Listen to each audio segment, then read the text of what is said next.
બ્રાહ્મણ ખૂબ એમને ઠપકો આપે છે, ખીજાય છે. સંસ્કાર હતા નહીં. પિતાજીનું ખોટું લગાડી અને ઘરની બહાર નીકળે છે. ઘરની બહાર નીકળે છે, એકલો પડ્યો, ભૂખ તરસ લાગી. એટલે હવે એને યાદ આવ્યું કે હવે મને કામે કોણ રાખશે?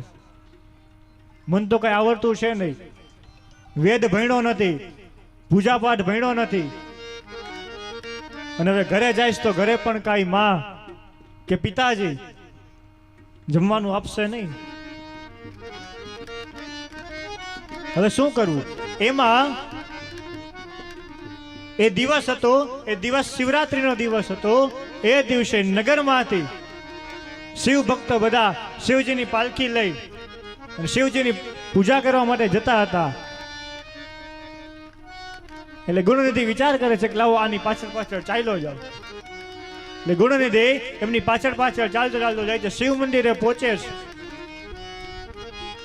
અને પેલા બધા લોકો તો અંદર જઈ શિવજીની પૂજા કરવા માટે જાય છે. પણ આ ગુણનિધિ શિવાલયની બારે બેઠો બેઠો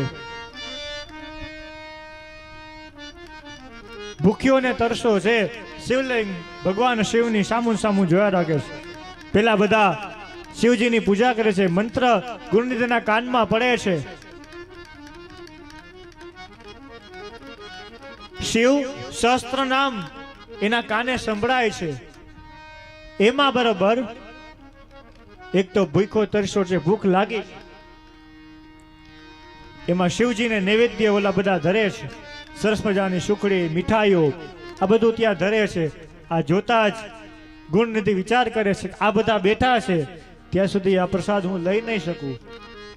હમણાં રાત્રિના બધા સૂઈ જશે એટલે હું પ્રસાદ ગ્રહણ કરી લઈશ. પણ એ સમયમાં તો કઈ મંદિરોમાં લાઈટો ન હતી. કેવલ ભગવાનના એક દીપના અજવાળે મંદિર હોય. રાત પડી, બધા સૂઈ ગયા ત્યાં પરિસરમાં. એમાં ગુણનિધિ અંદર જાય.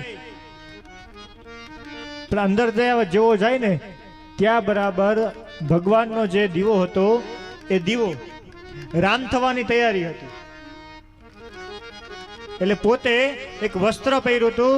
એ વસ્ત્ર ચીરી એના લીરા બનાવી અને એક એક વસ્ત્ર ત્યાં મૂકતો જાય. દીવો પ્રજ્વાલ્ય થાય, અજવાળું થાય અને પ્રસાદ આરોગવા લાગ્યો. એમાં બરાબર 4 પ્રહર પૂરા થયા. વહેલી સવારે 4 વાગ્યાની સુમાર 4 પ્રહર સુધી અખંડ દીવો એને ત્યાં જલતો રાખ્યો. એમાં બરાબર જરાક અવાજ થયો એટલે ઓલા જાગી ગયા, કોક છે કોક છે. આમ કરતા કરતા જોઈતા ગુણનિધિ જોયો, બધા ભેગા થઈ અને મારવા લાગ્યા. મારતા મારતા ગુણનિધિ એ મૃત્યુ પામ્યો. મૃત્યુ પામ્યો એટલે યમના દૂતો એને લેવા આવ્યા. કારણ કે આખી જિંદગી પાપ કર્યા હતા. પણ જેવા યમના દૂતો આવ્યા તો પેલી બાજુથી શિવના દૂતો આવી અને આને છોડાવીને લઈ જવા લાગ્યા. એટલે યમના દૂતો કહે છે કે તમે કેમ? તો કે આને કૈલાસ લઈ જવાનું. કે શું કામે? તો કે એ ભગવાન શિવને ખબર. એટલે ભગવાન શિવ પાસે આવે છે યમના દૂતો કે આ તો અધમમાં અધમ જીવ છે, આખી જિંદગી ખરાબ કામ કર્યા છે, આને તો નરક. અને તમે આને. ત્યારે ભગવાન શિવે કીધું કે સાંભળો, જે દિવસ હતો એ શિવરાત્રીનો દિવસ હતો અને આ બાળકે આખો દિવસ અન્ન તો નથી ખાધું પણ જલ પણ નથી પીધું. એ આખો દિવસ એનો વ્રત ગણાઈ ગયું છે. અને રાત્રિએ જે બધા પૂજા કરતા હતા એ પૂજા આ ગુણનિધિએ ધ્યાનથી સાંભળી છે. એના મંત્ર છે એના કાનથી અંદર ઉતાર્યા છે. અને રાત્રિના 4 પ્રહર સુધી અખંડ મારો દીવો છે એને પ્રગટાવ્યો રાખ્યો છે. એટલા માટે એને કૈલાસ ધામ મળ્યું છે. માટે આ મહત્વ શિવજીના દીવાનું છે. જે વ્યક્તિ શિવજીના મંદિરમાં દીવો પ્રગટાવે છે એને ભગવાન પોતાનું કૈલાસ ધામ આપે છે. એટલા માટે આપણે દીપમાળા કરીએ છીએ ને. ઘણા લખા શિવ મંદિરમાં દીપમાળા, અમારી દીપમાળા કરો છો એનું કારણ એ છે.